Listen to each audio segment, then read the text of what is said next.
Hello, hello, hello, hello. You're listening to Conscientious Conversation. And I'm your host, Will Prophet. I hope your day is going well. I hope you're getting the most out of your day.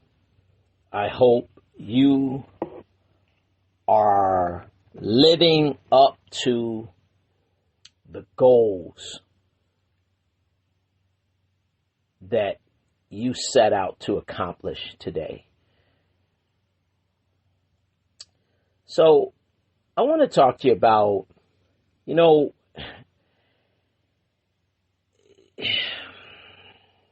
put it this way. If if you're in a situation,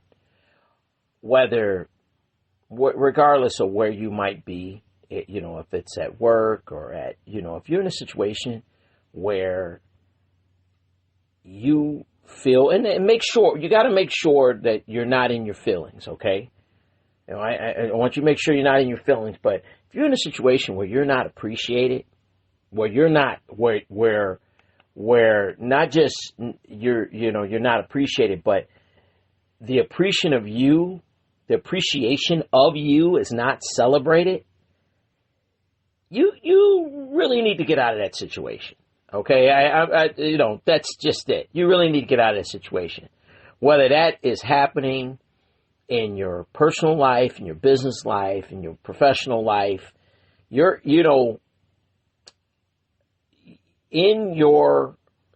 let's put it this way, okay? There's always, especially when you're trying to, you've heard me talk about chasing it, where you're chasing it and you're trying to make a buck or whatever, but I'm not talking about that. I'm not talking about, you providing a service or you doing a job and, most of the time, when you're providing a service or you're in that capacity, let's say someone needs a plumber, right? If they need a plumber because they have a plumbing problem, well, once that problem is resolved, you move on to the next. Your relationship with the client or your relationship with the customer is based off of, that their need.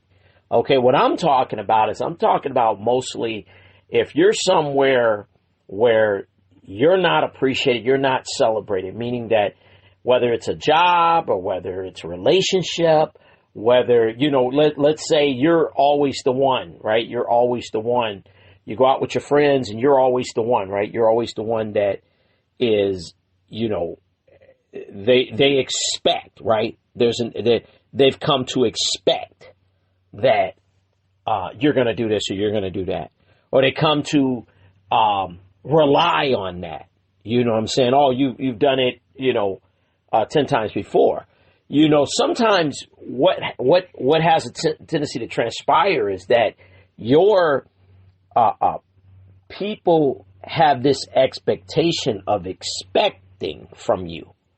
They're expecting you to take care of it, expecting you to do it. And don't get me wrong, when you're, especially in families, right? In families, when you're the oldest, they expect for you to handle it. When something happens with mom or dad, they expect for you to handle it. But at the end of the day, if you're comfortable with that, okay, or if you're accepting that responsibility, what I'm talking about is even if you accept the responsibility of a task, does not mean you should be disrespected or you should be discounted, or the assumption that, oh, you don't have anything going on, or you shouldn't, you follow me?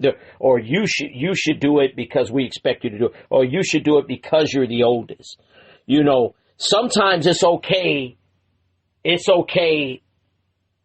to observe, and then instead of doing the whole thing, right? Here's a good piece. Instead of you doing the whole thing, you can if you want people to stop expecting and you want people to stop just putting it all on you, you can dole out assignments, give them tasks to help aid and assist you. Or you could turn around and take it a different way and just, you could say, you can get the ball rolling and say, hey, I'm going to get it to this point, and then you have a person already that you're going to turn it over to after that. Or you might want to just kind of let it start, and then you kind of observe, and then once you observe where that need is, then you jump in. Okay? But it really is a situation to where, you know, I know, let's say if you're in a workforce and, you know, it's become expecting that you're going to be the one that work weekends. You're going to be the one that work through the weekend because you've already done that. Or worse yet, the worst kind of expecting is when they assume, oh, well, you don't have, you're not married, or you don't have any children, right? Or something to that effect, or you don't have anything going on, right? You know, so regardless of where you're at, sometimes, you know, even in the leadership role, you know, and especially a lot of self-employed people, a lot of go-getters, a lot of do-it-yourselfers, a lot of times, you know, you feel like it's easier just to get in there and do it than it is to, you know, ask for ask for them to participate. Okay. But, you know, if you're trying to lessen your plate, let's say, if you're trying to lessen your plate, then this is a definite, you know, then you should be doling out responsibility. You need to become an expert at delegation. You need to become an expert at assigning. Okay. And this is where you can kind of lessen your plate. But what I'm really getting at is, don't let people, you know, whether it's we got a upcoming episode that's called Silent Disrespect, and silent disrespect. Make sure you tune in to that one. I know it's coming up soon here, but what I really wanted to harp on today was, you know, the fact that you deserve to be treated better than you. If you're in a situation where you're being treated or you're being discounted, don't get me wrong. I understand paying dues. We all, especially, you know, a lot of my athletes out there, you know what I'm talking about. Any of us who played organized sports, you know, sometimes you do have to sit, you know, you have to sit in the back. Sometimes you got to sit behind the starter. And you might have to sit behind the starter what will seem like a lifetime. But that's one of the reasons why you're doing all the preparation. You're still doing the practices and things like that, because you never know. You never know when that day is going to come that you're going to have to, you know, you know, there's a reason they call you backup. That's the reason they call you the backup, because the day will come where you will have to back that person up, whether it's for a couple plays or it's for a whole season, or, you know, or they can't continue at all or something. But what I'm talking about is, regardless of where you're at, even you as a mom, you know, we got Mother's Day coming up, right? Even as a mom, you know, a lot of times if you really want to be a benefit to your child's life, you really want to be a benefit to their lives, sometimes you have to give it a second. It's like in football. That's what comes to mind. It's like in football where you're doing a run play. Let's say you know, some of you might not know what I'm talking about, but I think you'll get my drift. You're doing let's say you're in I formation, right? And you're going to do this, but basically you're going to do this run play, right? And you turn around, and as you know, as the quarterback hands you the ball, you're supposed to run with it, right? Well, here's the thing. Sometimes if you run right away, you get caught. But if you just give it that half a second, so that your blocker could get in front of you, or so that, you know, so that your line could come over and block the left or block the right. So you move too fast, you can make them, you know, you could mess it up. You move too slow, you can mess it up. So I'm using that reference because I want to, you know, moms, sometimes it's okay to let it play. Let it play. Naturally, you're going to want to mess with that. But keep in mind, you're going, if you are truly trying to put this person in a position of where they will be able to help themselves, put your child in a position where they're able to help themselves, or they're able to add value, or that they don't reach a state in their life where they start to be, where it starts to, where they kind of expect it, then sometimes you have to let it play out. Okay. And I mean, don't get me wrong. There are some situations that are more serious, and you might have to act right away, and then figure out what's going to be the lesson from that, or what's going to be the consequence, or what have you.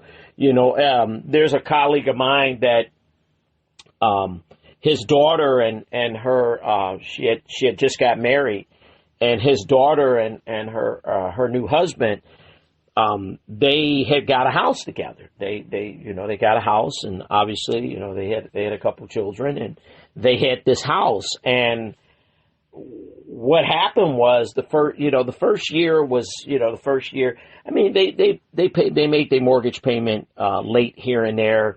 Not consecutively, but, they made it late. By the second year, they were late every month. Okay. You could imagine, they were late every month. Okay. And then, so going into, the end of that year into the beginning of the next year, they had fell behind a couple months, then a couple more months. And, it's this, what we call the snowball effect, right? And so what happened in that situation was they got to the point to where they were, pretty much they got to the point where pretty much they were over a year behind. And so with that situation, that, the dad, this was his, as he said, his baby girl and his only child, and, that kind of situation. And so what he did was he said, okay, well, I'm going to help. And he helped. I think he got him caught up. If I recall, he got him caught up. Okay. Well, then about a year later, 18 months later, it started to happen again, the snowball effect. And really it was a situation where they really, they both worked, commission only jobs. And so, obviously if they didn't sell anything or whatever, they didn't have any, they didn't get paid, or they got paid, minimum. They were on like a spiff type, or they were on like a stipend kind of, when it came to their income. So it was like a stipend versus versus commission, some type of situation like that. And basically, without making a long story longer, what they were able to, what happened, they fell behind again. So by this second time, what he did was he went and he talked to the, he got all of their, their information, and he talked to the mortgage company. And what he was able to do, and not everybody can do what this gentleman was able to do, this colleague of mine. And what he did was he paid off their mortgage. He paid off the mortgage in its entirety. And then once he paid off the mortgage, he became the mortgage company. He then said, okay, well, I'm not doing this as just a gift. You guys, I just don't want my grandchildren without a roof over their head ever, because of this. So he paid it off. And then what he did was, he became where, okay, you're going to make monthly payments to me. And obviously the monthly payments that he I think they were, I don't know exactly what they were paying a month when it was with the bank, with the mortgage company. But once it was not with the mortgage company and it was him, he made it, whatever the amount was, he pretty much cut it in half, or had some kind of understanding where you're going to pay me this flat amount every month until it's paid off. Even if something happens to me, if I pass away or something, you're going to pay it. You're still, there's a paper with my lawyer letting letting it be known that you are going to continue to make these payments, even if I pass away, because I don't want you to feel like this is just me giving you something. This is me not giving you a handout. This is me giving you a hand up, kind of is the way he wanted to do it. And I remember even in that type of situation, one of the challenges was him and the husband would always, they would always kind of bicker, and in a lot of ways that, in a lot of ways the husband kind of felt there was there was some tension there, but obviously I can understand why, the colleague of mine did it, and I can understand his son-in-law feeling the way he did, because, and I remember talking with the colleague of mine, and I said, but I think in a lot of ways, when you speak to him or when you talk to him, you make him feel lesser. You make him feel lesser in your, don't get me wrong, what the colleague of mine did was a very good deed, and he didn't have to do it. And I mean, obviously that's one of those situations, if it was not his daughter and his daughter did not have his grandchildren, he probably would not have did it. But I understand that side of it, but I also understand the guy's side of it, to where a lot of times, if they would get into some type of dispute, this is the son-in-law and the father-in-law, when they would get into some type of dispute, his one-all, end-all would always be that. And, and I told him, I said, you're being unfair. That's an unfair fight, because what you're doing is that's a trigger. That's a trigger, because this is a man trying to be a man, and they probably should have did better planning. They probably should have. One person probably should have had a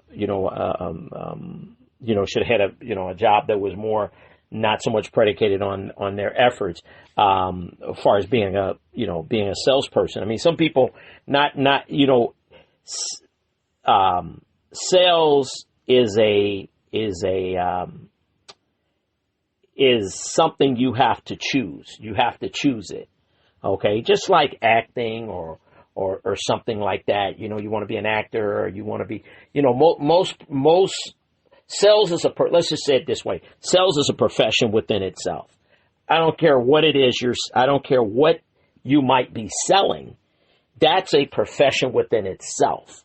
It's like a doctor or a lawyer, where that person's a doctor, but their specialty is this. That person's a lawyer, but they concentrate on this part of the law.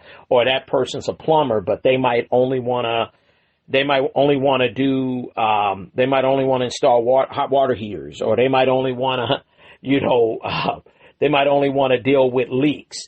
Okay. But then you might have someone else that's a plumber. They focus more on doing a total overhaul. The same thing happens in construction, right? You have some guys that are just some guys do full-blown construction, some guys do remodeling, which is, and then they might even go a little bit deeper, where they concentrate on, just baths and kitchens or something. Here's the point. The point is that I told this colleague of mine that you choose that because that's the one thing that you have, the one all end all when you guys are arguing. You shouldn't do that. As you want him to be a man, but you use something like that to try to make him, to always remind him, I did this for you, like as if that doesn't make him a man. You understand? And so, because this guy was still providing for his children. They still had lights on, heating the winter, cool air in the summer, something to drive. So if we were judging him off of this, all those other areas, clothes on their back, that type of stuff, all those other areas, he was right on point, never a miss, school projects, field trips. There was no miss whatsoever. But, when it came to, they probably should have waited. They did it all at once. They got married and literally back to back, 2 children, got the house, so it was like really just like in 3 years, marriage, 2 children and a house, so it was a lot. And I think, if I recall, they had a couple car payments, but the point I'm trying to make here is that when it all comes down to this whole thing here, if you're in a situation, even in that situation that the young man had it was very difficult for the dad as well as for the son-in-law, from both perspectives. The son-in-law, don't do it. Why'd you do this for me? If this was designed to help me, and by helping your daughter, don't hold this over my head, especially since I'm paying you. But if you're in a situation where someone, you're not that value, or they're devaluing you or something like that, that's a situation you want to rethink. A situation you want to rethink. And that's the thing with this is you should never be made to feel. We all start off at different points in this race, in this journey of life. We all start off at different points.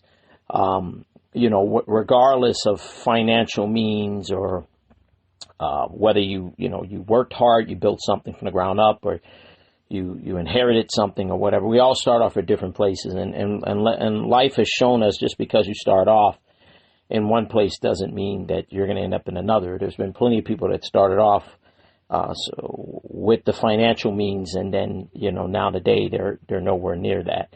But then vice versa, right? So just don't let anyone, regardless of who they are or what they represent to you in your life, do not let anyone discount you or let anyone make you feel lesser in the respect of what I'm saying in this episode. So you go and you put forth the effort. You should feel good about yourself putting forth that effort, because the hardest part of anything is putting forth effort. A lot of people lose because they're not putting forth any effort, or they're too busy judging someone else that is trying and not trying necessarily the way they think that person should be trying. So you've been listening to Conscientious Conversation. I'm your host, Will Prophet. Go have a great day. Go make the most of your day. Go make the impossible possible. Go make the take a dagger to the phrase "you can't do it." Okay, forget about that and go do it.